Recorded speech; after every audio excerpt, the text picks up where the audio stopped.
Jesus Christ inspires us to love one another I could stand in the middle of Fifth Avenue and shoot somebody, and I wouldn't lose any voters. with hearts full of generosity and grace. Why do I have to ask for forgiveness if you're not making mistakes? Scripture teaches us the Lord is close to the brokenhearted. If you see somebody getting ready to throw a tomato, knock the crap out of them. I cherish women, and I will be great on women's health issues. When you're a star, they let you do it. You can do anything. Whatever you want. Grab them by the... My favorite book is the Bible. My second favorite book is The Art of the Deal, and it's not even close. Actually, I was only kidding. You can get the baby out of here. 2 Corinthians, right? 2 Corinthians 3:17. That's the whole ball game. You can do anything. Grab them by the... You can do anything. That's what you said, correct? Well, historically, that's true with stars. Not always, but largely true. Unfortunately or fortunately. I just don't know what to say. I guess I will go to 2 Corinthians to find out. Donald Trump's words and actions not exactly lining up with the church's teachings. Let's bring right now Russell Moore. He's the editor-in-chief at Christianity Today and leads its public theology project in these crazy times.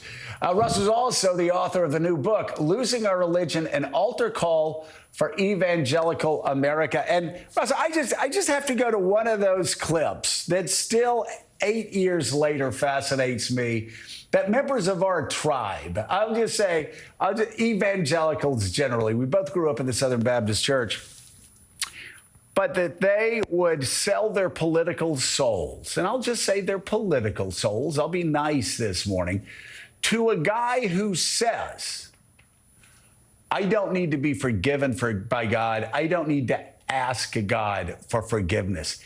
Anybody that has been in Sunday school for 5 minutes or whose parents had them go to training union growing up after Sunday night church, or Wednesday supper, and then youth. I mean, you name it. You're there for 5 minutes. You know, we're all sinners, and we're all saved by grace. And if you ask, you will receive. And if you don't think you need that grace, just keep walking, because that's the first requirement. It's so elemental, Russell, and yet you and I still have people coming up to us thinking we're heretics because we're not following this guy. Well, that's the sadness of the entire thing. I think there are a lot of people who would say, with the asking for forgiveness, well, we don't necessarily need a Christian president, and of course that's true. But those same people would say we need somebody with character. And then, of course, we've seen everything that we have seen over the past 8 or 9 years. And my big fear is that we're at the point right now where it's not even a point of controversy for most people. Most people who would ordinarily argue about this have either made peace with it or have just stopped talking to people who would disagree with them. And that's one of the reasons why I really don't think 2024 is going to be a repeat of what we saw in 2016 and 2020. It's just numbness. And I think that says something really bad about American life and about church life, too. You know, it's interesting. You and I again, and I always stumble around when I'm talking about this because it's such a shock to see people that I grew up with, and that I literally was at church with 4 nights a week. Just wander, you know, I had one of them come up to me when my mom, when it was at my mom's funeral at First Baptist Church in Pensacola, and my mom's casket was 3 feet behind me. And she came up lecturing me about Donald Trump and saying, how could you as a Christian, I'm praying, and I just cut her off. I said, won't say her name. I said, I want you to know I'm going to pray for you tonight when I go home, because you were lost and you need Jesus more than you've ever needed Jesus before in your life. And then I turned around and shook other people's hands. But that's the cultish level it's gotten to, again, for people we grew up with. But I want you to give some good news, too. You and Beth Moore, not related, you had an event about your book a week or two ago, and you said so many people came up to you, evangelicals came up and go, Thank goodness you all are here. I thought I was alone. Yeah, I mean, the number one comment that I get is, I thought I was crazy. And I see a lot of that, especially with evangelical women. There are a lot of evangelical women who are deeply concerned about some of the things that have been passed over and waved away over the past several years, and that we keep seeing repeatedly and ongoingly. And it's not just about the Trump phenomenon, it's about other things as well. But related things, uses of power in horrific ways within the church and outside the church. But there are a lot of people who feel homeless. They feel as though they don't fit into a neat category when it comes to their political party or their church tradition.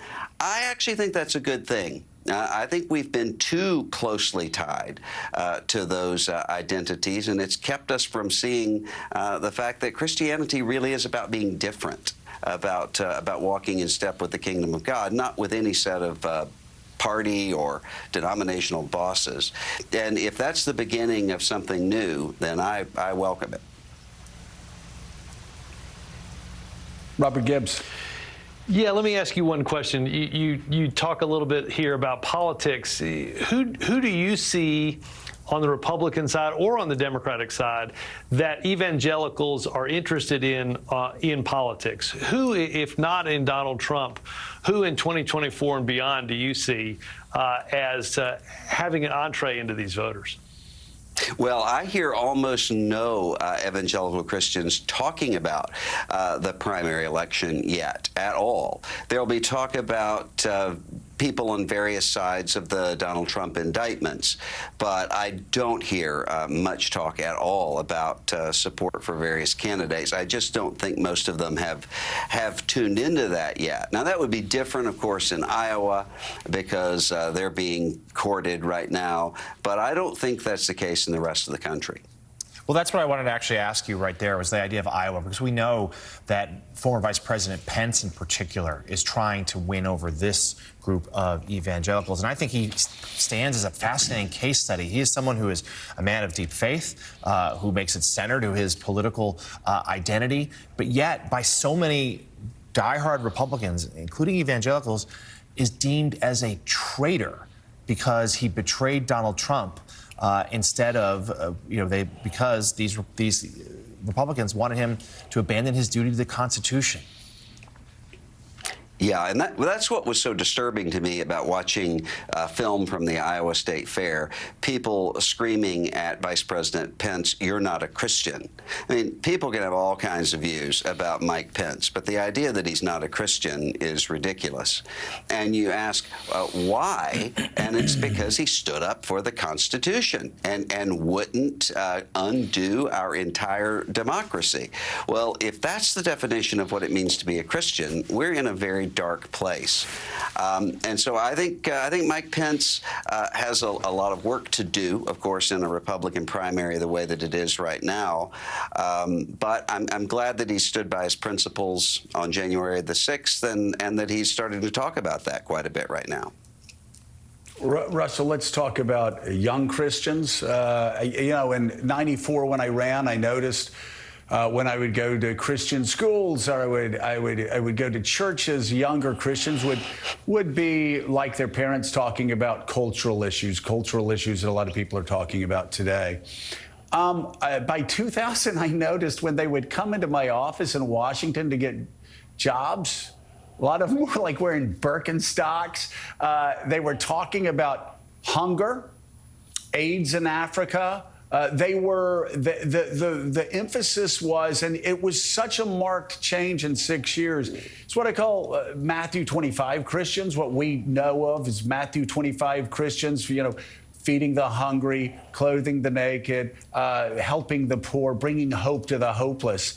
And that was the focus. And there was a real energy. I remember at Katrina, Hurricane Katrina, going to Mississippi and Louisiana and not seeing the government over there. There were a lot of young evangelicals that were on the front lines immediately.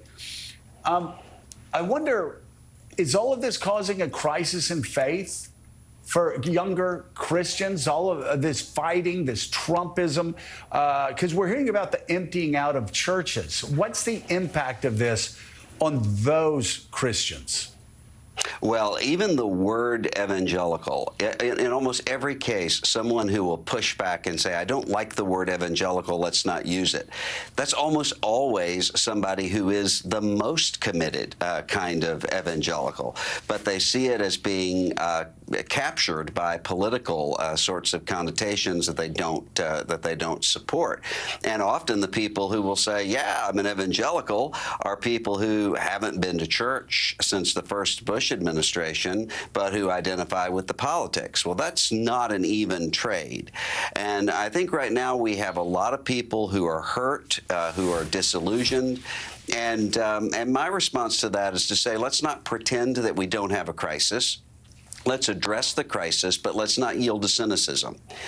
Let's instead create and form something new. And I see a lot of signs of life there, but it's going to be a really important next 4 or 5 years to see whether or not we get there. Yeah. And I think that's true, frankly, not just with young evangelicals. I'm starting to see that also with a lot of older evangelicals who are saying there has to be a better way than this.